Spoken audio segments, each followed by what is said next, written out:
Good morning. Good Good morning. morning. Wow, it's Friday, guys. Yes. Happy It's Friday. already Friday. Wow, this week has flown by. Welcome Yes. to another episode of Force for Growth Live. I'm Ricardo. I'm Michelle. And I'm Courtney, and thank you for joining us.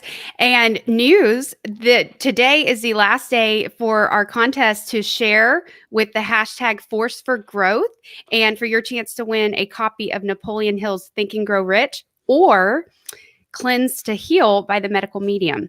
So we are going to draw live on Monday. And so share. Each time you share and use the hashtag Force for Growth, it's another entry. And if you're listening on Apple, if you'll be kind enough to leave us feedback with what you thought, that is how you enter there. And we're going to draw it live on Monday and hear what fun goodies Ricardo has for the next contest. But make sure you share as much as you can today and tell us what you think. We're curious, but I'm going to hand it back to Michelle because we have quite the guest today. I'm so super excited about Staci Danford. She's joining us. We have known each other for years. Our boys played baseball together. And she is a brain expert, educational neuroscientist, and professional speaker. And she has a master's degree in mind and brain education, 25 years of teaching and communication experience, and was voted as one of Fort Worth Magazine's top 10 teachers. She, her graduate research study focused specifically on changes gratitude causes in the human brain. Her number one goal is to bridge the gap between joy and neuroscience and help people achieve greater success by better understanding their brain. I love this topic. Staci has been a gratitude consultant for the Channel 8 News show Good Morning Texas and has recently spoken on the TEDx stage. Her passion is to encourage people to use their brains to create the chemicals of happiness so that together we can change the world. She and her husband, Larry, live in Azle, Texas. She's the mother of 3 incredible children, Brent, 31, Brooklyn, 27, and Brady, 12. Welcome, Staci. I'm so excited you're here. Thank you for joining us, Staci. Thank So excited you to for have having you. me. I'm so excited. Yes. Oh man. So what's going on, Staci? Tell us about yourself. What's going on with you? What's going on in my life? This has been a crazy year because as a speaker, I had my 2020 was going to be my best year ever. I had the whole year booked out and lost almost $100,000 in a week from canceled gigs. And I decided it was time to practice what I preach and use my own gratitude and create a different way of thinking. And it has actually been one of the best years. Everything Nice. was online, and it's actually given me an opportunity to reach people I would have never been able to reach live. So it was a secret blessing. Yeah, that's so awesome. I heard the other day that your greatest blessing is your biggest obstacle or your biggest struggle. And so that's perfect example of that. Love it. It was. It was a crazy obstacle. And, so many speakers have just quit and folded up and, just gone back to other jobs. And I just kept trying to keep moving. And I know that the way the brain works is also the way, humans do. If you do something consistently, it changes your life and it also changes your brain. And I just kept taking baby steps every day. Just keep moving. And it's kind of like the turtle and the hare. And I was definitely the turtle. I was moving really slow, but I kept going. Yep. That's good. As long as you're moving forward, that's all that matters. Yes. Well, man. Okay. So what I want to ask about, just we were talking about some cool things before now, but you have a cool course coming out. But can you tell us a little bit about your mission and what inspired it originally? Yes. My goal is to be the world's funnest neuroscientist because I think they get a bad rap and they're all the stodgy old man, bow tie, lab coat wearing. And a lot of times in the world of neuroscience, people just like to impress each other and write scholarly articles and out research each other. And the information doesn't ever really get to the public. And that's what an educational neuroscientist is we try to get it out to the public. and use the information that research knows and that neuroscience tells us, and neuroimaging, and the things we can see inside the human brain now are just beyond belief, and something that 10 years ago was completely impossible. Now we can see the entire mechanism of a working brain. But most people don't understand what their brain is doing, so they don't realize the impact they have on their brain. And that is my goal, is to teach people you have the opportunity to be happy any minute of any day if you learn how to use the chemicals in your brain. And that's what my new course is called, Chemical Soup. And it's about the 4 chemicals of happiness that we can access at any time of the day if we know how to use them. Because most people think things make you happy, and they do for a little bit, but it's the thing that created the chemical, and the chemical that created the happiness. So the new boyfriend or the new car or the new house, yes, those do make you happy, but we don't realize that that thing induced a dopamine hit or a serotonin rush, and that's what made you happy. But if we can do that any time of the day, we can create our own happiness, and we don't need new cars and new jewelry and new husbands. I love that. Yeah, because we're Tony fans here. So Tony Robbins. So of course the phrase that it's not your goal you're after, it's the feeling you're going to give yourself when you get that goal. And so I love that you're adding the scientific to it, because it's just, that's what we need, is the key to make it a little easier, you know? And that's really what it is. It's all about chemicals. Everything is about chemicals: anger, sadness, heartbreak, all of it. And, you know, just like if you've ever been mad in your life, you don't stay mad forever, but it's because the chemicals wore off. But if you keep rethinking it and you keep telling the story, your brain reactivates the chemicals as if you're doing it again. So that's why you can make yourself mad again, or you can make yourself sad again. Well, you can also make yourself happy again. You just have to do it on purpose. So I have a question about myself. Seeing as you are a scientist and I can actually ask someone and talk about it and help me get over this, Okay. I used to have a serious problem with being spiteful and being petty. Spitefulness and pettiness. Like I would just do things just because what I perceived as fun, but in fact it was being spiteful and it was being petty towards the other person. And that's just the relentless loop that I used to be in. I've been able to identify it and work on it now. But what was going on there? What is going on when people feel spite and pettiness? And I would say that is your brain trigger. And we all have triggers that are subconscious in our brain. And the newest research shows that most of our triggers come from age 7 and under. So we don't really even remember what happened to create the trigger. But the way the brain works is it locks the trauma in for the age for which the trauma occurred. So if that trauma occurred at 6 years old, every time that happens, your brain becomes 6 years old again, because that is the trauma. And so that's why we react. We're like, what was I doing? What am I thinking? Because our conscious brain knows better, but our emotional brain and the trigger in your lizard brain doesn't know better. And all of these triggers come from the lizard brain. And there's something called the triune brain theory. And we really have 3 brains. We have a lizard brain, an emotional brain, and then a thinking brain. And my specialty is the lizard brain, because that's the filter through which we see the world. And there's something called the reticular activating system. I'm sure y'all probably heard of that. yes. That's my sweet spot. But we all see things the way we see them. And when I do keynotes and stuff, I show people this video and I tell them, you know, to watch the people jumping rope and in the green shirts. And so our eyes are watching the green shirts. Well, meanwhile, there's a giant chicken that walks by. Yeah. The girls changed hands, who's doing the rope, the wall's changing in the back, but nobody sees it because your brain is focused on one thing. So those are the filters. We have about 5 to 7 filters in our lizard brain. And they're really and truly the lens through which you see the world. And so if something gets triggered in the lizard brain, it instantly connects to your emotional brain in milliseconds. And that's where the chemicals start dumping out. And so something triggers you, and your brain, as a means of protection, says, oh my gosh, the only way to get back at them is to be spiteful or vengeful. And it's done as a protection from a 6-year-old boy or a 5-year-old boy. Something happened somewhere along the way, and that was your brain's go-to mechanism, but it never stops being that age when that trigger happens. Oh man. Thank you so Thank much you. for that. Because there was, so after Wednesday's podcast, Ricardo and I had an emotional breakdown kind of after he pronged me with some questions. It just got me thinking, and it hit to breakthrough.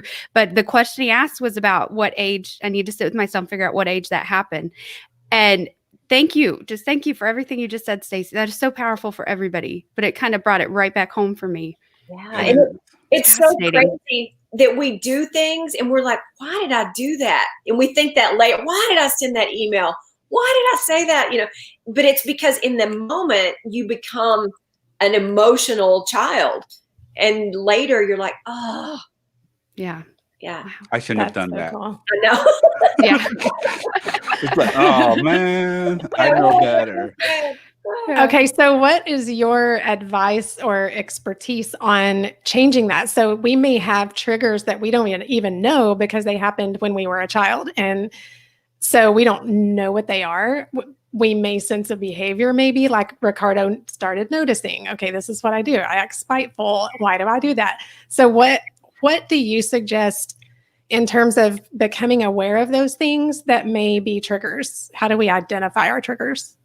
Well, it's really hard to figure out. And I kept a trigger journal for 6 months. Wow. And every time I would get upset, sad, angry, anytime I had an emotion pretty much that I didn't want for myself, I would write it down. And I just wrote what was happening at the time. And it might be the line at McDonald's was going super slow, or, you know, it could be anything. But then I went back and looked at them and I was like, oh my gosh, I know that my ultimate trigger is rejection. And our professor used to tell us to ask yourself why until there are no more whys left. Mm-hmm. That's the trigger. And most people's triggers are pretty similar. They're either rejection, abandonment, failure, you know, something to that effect. I also know that I have a trigger of being invisible and unimportant. And when I catch myself feeling like nobody's listening or nobody's, you know, paying attention to me, I go literally back to the 4-year-old girl. And I remember vividly when my brother was born, my mother gave me a perm, and it was so terrible. It was back in, 1971, and it fried my hair. And I remember it was just like kinky and fried. And my mom brought my brother home, brand new baby. And everybody went and was talking to my brother and how cute he was and how wonderful, and bringing presents, and nobody talked to me.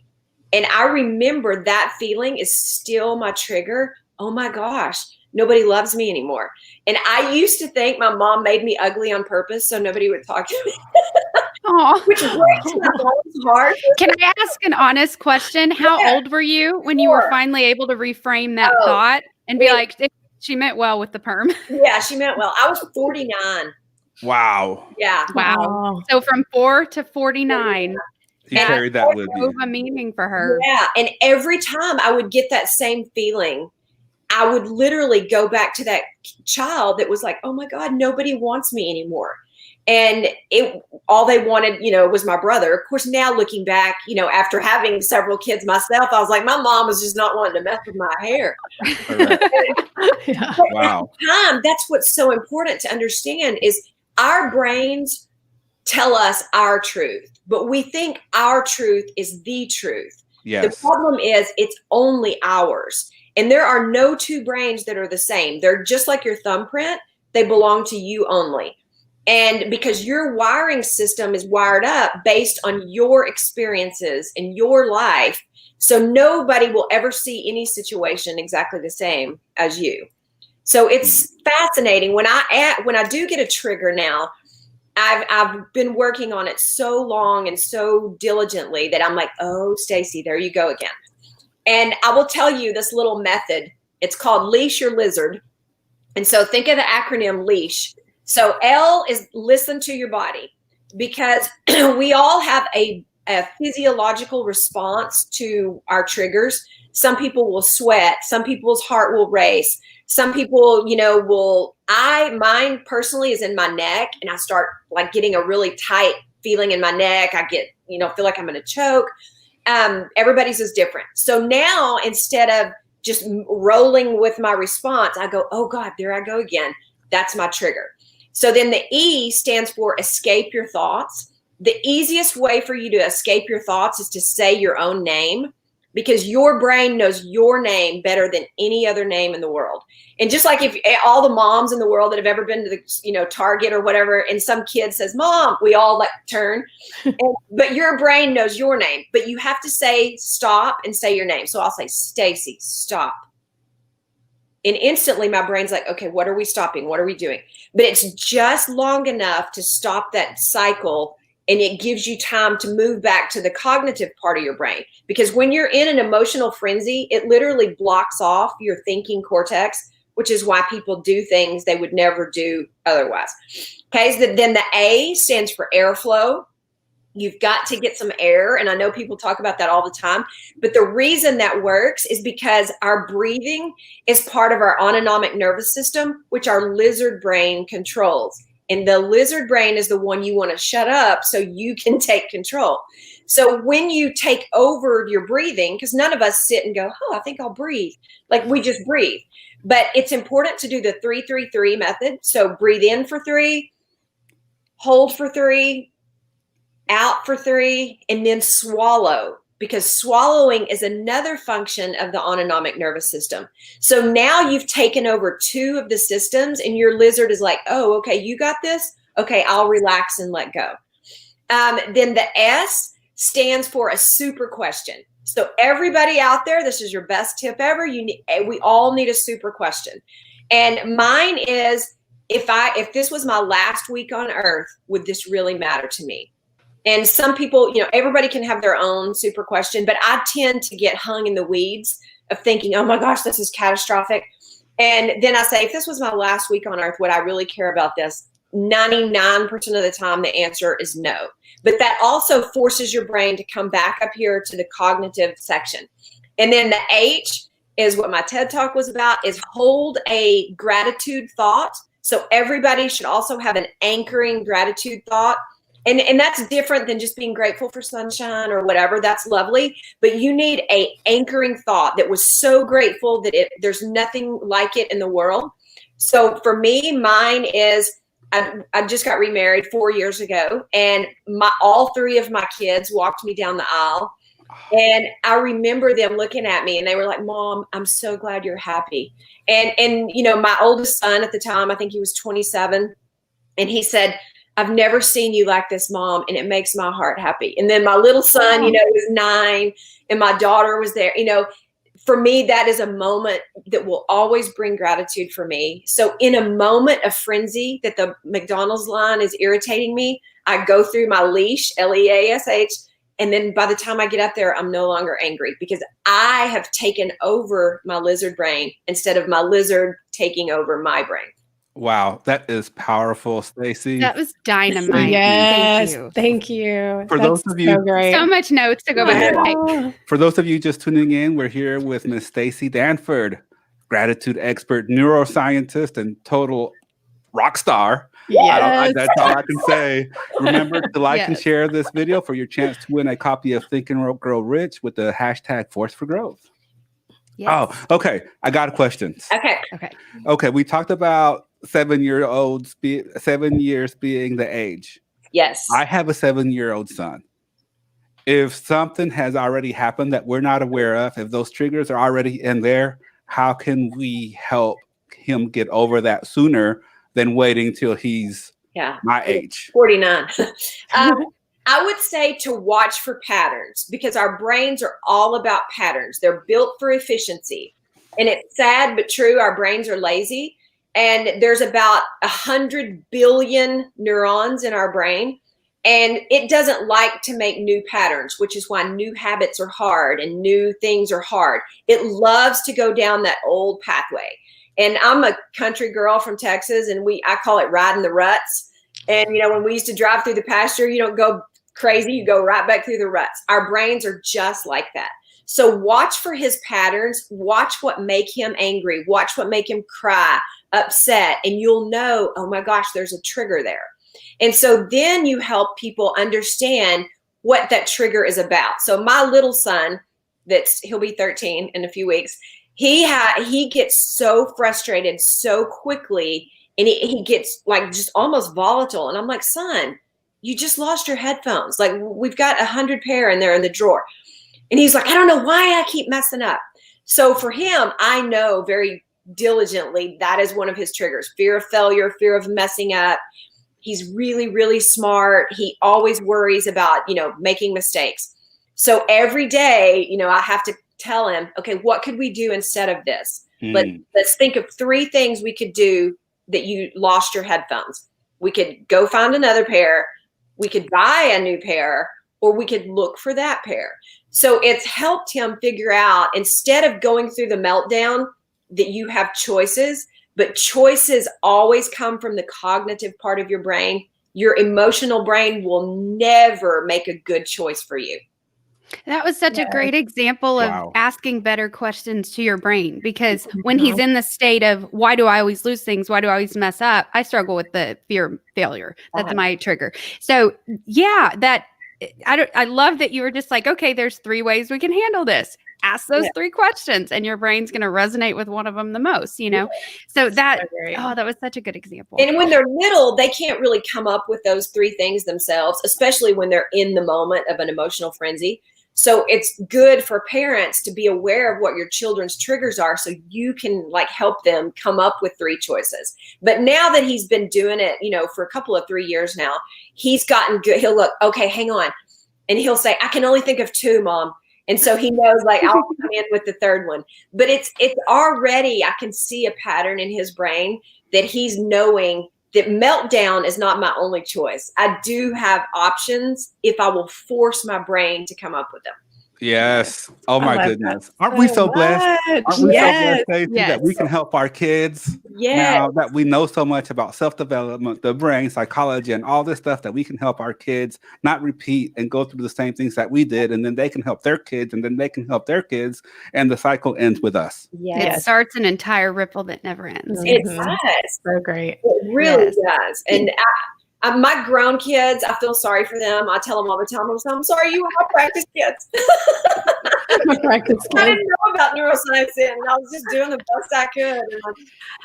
I have a question for you. So if our triggers are typically created before the age of 7, if you go through trauma as an adult, does that create new triggers that okay. Trauma always creates a trigger, regardless. Okay. And I have lots of clients that, have had either their house burned down, or, they went through a divorce or something that really did cause trauma, and it will develop a new trigger. But most of our repeated pattern triggers are, in our youth. And before the age of 7. Yes. And a lot of times in puberty, people will develop new triggers too, especially, social connections. And right now, our society is in a place it's never been before. This generation of children is the very first generation of global children that has ever been in the world. And problem is, the parents who are raising them have never been through the experience as our children as a child. We've experienced global connection as an adult. So sometimes our advice is actually counterintuitive to our children. And because, when I was a kid, if somebody was, being mean to me or whatever, they had skin on. They either were at my church, they were in my, dance class, they were at school. But now kids are bombarded with social issues that we never had as a child. So when they tell us, Mom, that hurts my feelings, or, they're going through some kind of depression based on, cyber, whatever, and we'll say, oh, just ignore it or just delete it. That's what we would do as an adult. And that advice is actually hurting our children, because we're telling them that's not important when it is important. We need to give them 3 ways to cope with that based on their age, not our age. I love that. And one of our friends the other day on a morning call, Kevin, he designed some programs for the Collin County he does some pretty cool stuff with their programs. But he mentioned they are calling it the 9/11 generation, just because that's the quickest way to explain to us older folks that these children, I mean, they look at the country a different way, but it's the entire world. And that, thank you for going into more detail on that. Yeah. That's important for us to see. We got a question, Miss Staci. So we talked a lot about catching it young. Our friend Miguel Romero, he says his son will be 2 in 2 months. Is that young enough to help with these patterns and maybe even handle the tantrums in a different way? Or is a tantrum different than a trauma? Yeah, a tantrum is different. A tantrum is just, I didn't get my way. And their brain has not developed enough to get to the place of really higher level thinking. But it's never too late to say these options out loud, because if you can train them to understand that they do have options, it will absolutely slow down the meltdown of things to come. And I've watched that, with my own son, who was, I think, 10 or 11 when we very first started, like being diligent, like, let's get 3 options. Let's get 3 options. And I wish I would have done that when he was little, because that is when tantrums come and your brain develops a pattern. So even a tantrum is a pattern, and it's one that is a burst of anger or sadness, but it gets your way. And so your brain logs it in. Oh, I got my way when I did that. I'll do that again. And that also goes back to the lizard brain, because the lizard brain does not think, but it learns. It cannot think. It has no capacity to think whatsoever, but it learns what works and what doesn't. And that's why addicts, their lizard brain is on high alert. And because it's like, oh, this works for me. This makes me feel better. This makes my, whether it's sex, drugs, alcohol, gambling, shopping, all addictions work the same way in the brain. And the reward is the chemical induction of dopamine before you even take a drink or smoke a cigarette or whatever. The chemical boost of dopamine is so high that it's like, oh, it's worth it. And your lizard brain logs that in, just like a temper tantrum. Ooh, I got my way. I got what I wanted. Next time I feel this way, I'll do that again because it works. Wow. So good. Okay. So I'm going to bring it back to the adults. And so we talk a lot about rituals. So morning rituals, whatever, daily rituals. So I would love to add on to that question. What rituals could you suggest for us adults, just to bring ourselves back to neutral? But what are your rituals that you do suggest for people? Okay. I've got the best secret in the whole entire world. It's the first 10 minutes that you're awake. And it's in your brain. It's like the sweet spot. So your brain goes through stages of alpha, beta, gamma, all the different waves. But when you are, in deep sleep, you're down there in delta. But most of us are kind of in theta, and we kind of are waking up and whatever. But when we first wake up, and if you have an iPhone, the snooze is automatically 9 minutes. So I use that 9 minutes every single day. So when you're moving from theta waves to alpha waves to beta waves, and your brain's, how you're kind of awake, but you're sort of asleep, and you fall back to sleep, that's the sweet spot. And that's when your brain is really susceptible to what you are telling it. So every single morning for that 9 minutes, I do 9 minutes of gratitude every morning. And sometimes I fall asleep in there and whatever, but I know that it's soaking into my brain, and the chemicals that it creates can last up to 6 hours in your day. So I just start off every morning, and I'm like, I'm thankful for eyes that hear, and eyes that see, ears that hear, and legs that take me where I want to go. I'm thankful for a bed that feels like vanilla pudding. I'm thankful for a little dog at the end of my bed who's waiting for me to get up. I'm thankful for the dark outside my window, that I get to be awake when the sun comes up. And I just go through my ritual of thankfulness. And it's so powerful. I've been doing it for about 10 years now. And I can tell you truly, I don't know anybody else in the world who's happier than me. And I promise it's because I did that little thing in the morning. Now I do it kind of all day long, but it started my brain in the sweet spot and the chemicals of gratitude. And those chemicals are what you want to wake up with. But most people, when they wake up in the morning, oh God, I got to get up. I don't want to work out. I got to do. And all of that produces cortisol, which you do not want to start your day with.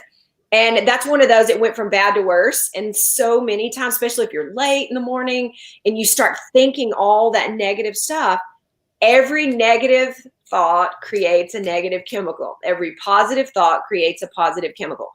And the way you can know what your body is doing chemical wise is if you feel bad, you can rest assured you got bad chemicals going. If you feel good, you've got good chemicals going, and good thoughts make good chemicals. Is it safe to say that those first 10 minutes completely prime your day? Yeah. Whatever you do. 100%. Never always asked a comes to the morning neuroscientist that, so it's nice to have asked the neuroscientist. It always comes to the morning rituals, doesn't it? Yes, it does. It always comes to the morning. So basically, don't pick up that Facebook phone. No. Yeah, The do first 10 not minutes of prime your day. comparison and judgment. Do No. not prime with that. Do And not prime with that. I don't even look at my phone other than to turn my alarm off until I finish my morning rituals. Yes. And because I get stuck in it. Yes. Put that phone down. For those of you just tuning in, we're here with Miss Staci Danford, the gratitude expert. Remember to like and share this video for your chance to win a copy of Think and Grow Rich. Oh, what you got, Michelle? Or Cleanse to Heal. Oh, That yes. was other book. You were like the option to win. Let's keep moving. So my question was going to be, but Courtney's question led to the answer was how, so you talked about having that one gratitude, that super, what did you call it? I'm going to have to go back and watch this. Yeah. Everybody keeps saying, I'm going to have to watch this again. But that one thought, but how I was going to ask how, so your business is all about gratitude. That's what you do. And the gratitude that creates the chemicals that create happiness. And so that was going to be my question was how does gratitude come into what you teach? But you just answered that. Yeah. And all the research shows now that people think when you're happy, then you can be grateful, but the research does not back that up. Grateful people are happy. Correct. And if you're waiting to be happy, you're out of luck because you are always putting your happiness in someone else's hands. But when you learn how to create your own happiness, you can do anything. You can make yourself happy. You can make yourself, feel any way. And people go, oh, well, if I was happy as you, I'd be able to do it. Well, I literally started this chemical process in the middle of my on the floor moment. And on my 49th birthday, I declared to a room full of people, this was going to be the best year of my life. I was going to do one fun thing every month of 49 so that when I turned 50, I'd done 12 crazy, amazing things. 2 weeks later, my husband left me. Oh. And I never saw it coming. We didn't fight. We didn't argue. It was just boom. 2/3 of my income left. I was left with, a little boy who had just turned 8 years old. I was devastated. And I sat on the floor and cried for a week. And it's important to feel the feelings, but then you got to move on. And resisting them creates lots of energy. You don't want to do that. And after a week, I was like, oh my gosh, Staci, you have left all of your happiness in someone else's hands. And if you want to change your life, you're going to have to do it yourself. And I started my chemical happiness journey that very day. And here I am now, the happiest person I know. You made your own chemical soup. Yeah. And teaching the world at the same time. Yes. That's such a great example of your greatest blessing is your biggest struggle, because that's where I've lived that so many times. The hardest things I've been through in my life have created the greatest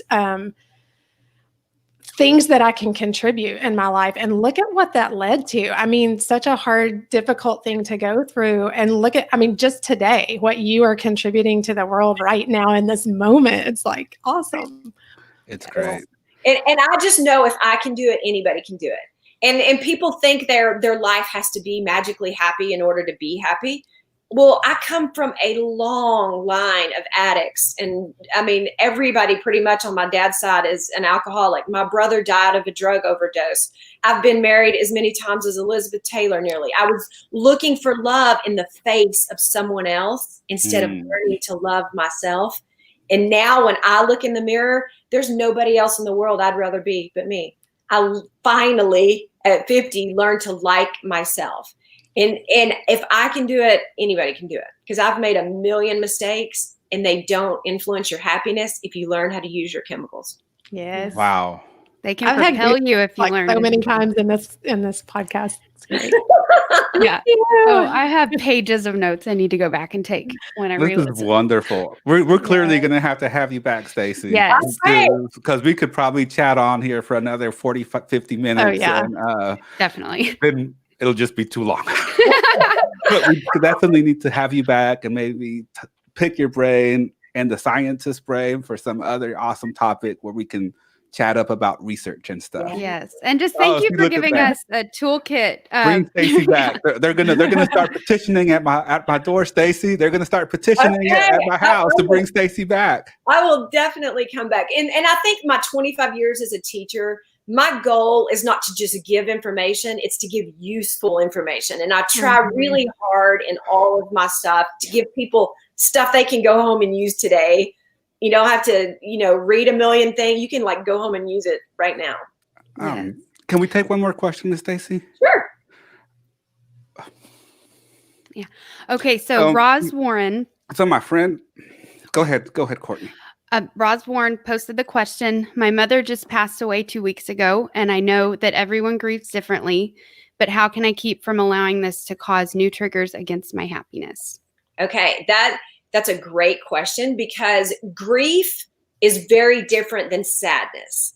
And just your normal sadness about everyday situations, those are much easier to get over. But grief is actually the loss of something. And it works very differently in the brain than just telling yourself to get happy. And I call that, toxic positivity. And that really is toxic, just to tell yourself, you got to be happy about everything. You do need to feel the feelings.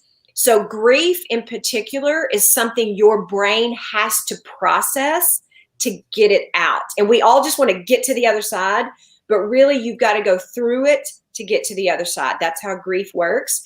And one of the things I did about my brother, especially because I miss him every single day, but I realized I was focusing constantly on the day he left this world instead of the 32 years he was here. And so I made a list of everything I loved about my brother. I loved his laugh. I loved in every family picture, he would lick his finger and stick it in my ear right before my mom would mash the button. I loved that he was giving and kind. I loved that he could make me laugh at a moment's notice.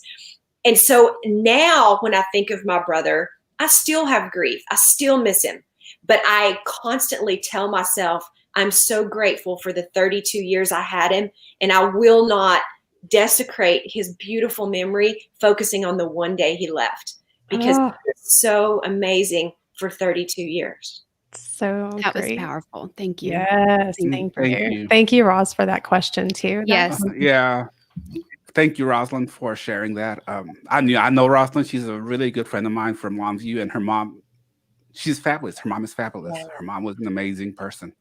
Yeah. A lot of good times. And it's important to remember the legacy of their greatness. And same way, like I call it the rock star method. When a rock star dies, it doesn't matter if they died of some terrible thing and they were, whatever. We just relate them to this whole new level because we remember all the greatness. We need to do that for ourselves and our people, because our people are just as great as a rock star. And it's up to us to give them rock star status. And so our brain will remember their greatness instead of remembering them passing away. Thank you for being here, Roz. Thank you for tuning in, Rosalind. Love you. Oh, okay.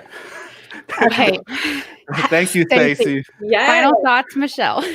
I just want to know, and everyone on here wants to know, how do they follow you? Where do they find you? How do they benefit from your amazingness? Okay, so they can go to my website, which is thegratefulbrain.com. And on my website, they can sign up for my free newsletter. I send out a newsletter on Thankful Thursday every week with a brain tip of the week. They can also sign up for the free Facebook group called the Gratitude Boost, where I talk in there all the time. They can also click in there for a link to Chemical Soup. And for everybody on here, I will give you a 25% off discount code. It's Sparkle25. And because I feel like chemical soup helps you sparkle from the inside out. And that's my goal, for people to live a life that makes them sparkle and not count on someone else to do it. And here's that. her website. Wonderful looking website right there. Yes. Yeah, there it is. Full of joy. At the top, if you click on courses, that's where Chemical Soup is. You can also follow me on Instagram at Staci Danford, and I put little tips on there also. Oh, look at that. It's like a little can That of is soup. so cute. That's Oh, awesome. so that So discount code was Sparkle25. 25. Okay. Thank And you. it'll And then give 25% off. Thank you very so generous. much. Thank you for that. You're welcome. In that Chemical Soup group, so the course is online, but I have a monthly Zoom, and I give people all kind of new tips and tricks on their brain, and I give them weekly tips on how to change their chemicals. The gratitude boost. Yeah. I'm intrigued. Consider me signed up in about 1 minute. Joining the group. Yes. I love it. Oh, it was so good to just learn more about you, Staci, and learn why Michelle's such a fan. And thank you for spending your morning with us and telling us more. I'm so Thank you. excited. I Thank hope you, everybody gets a little dose of happy today. I think we just did. Yeah, we Yeah. definitely Yeah. did. A big think dose you of gave us a happiness. lot of Good. to help with that. Thank you so much for everyone tuning in. We'll be back on Monday with what? The word of the week. Remember to like and share this episode for your chance to win A copy of Think and Grow Rich by Napoleon Hill or Cleanse to Heal by the Medical Medium. And today's the last day. We're closing the contest. So share. Yeah, With the share. hashtag. Everyone needs to hear this. Everyone needs to hear this. So share it as much as you can. Yeah, Yes, if everyone there does is need to hear this. an individual you can send this to, please do that as well as whoever. Yeah. Yeah, Thank spread you, the Stacey. love. Spread love. Spread Thank love. you. Thank you so much for tuning in, guys, and we'll be back on Monday. Bye, y'all. Bye, guys.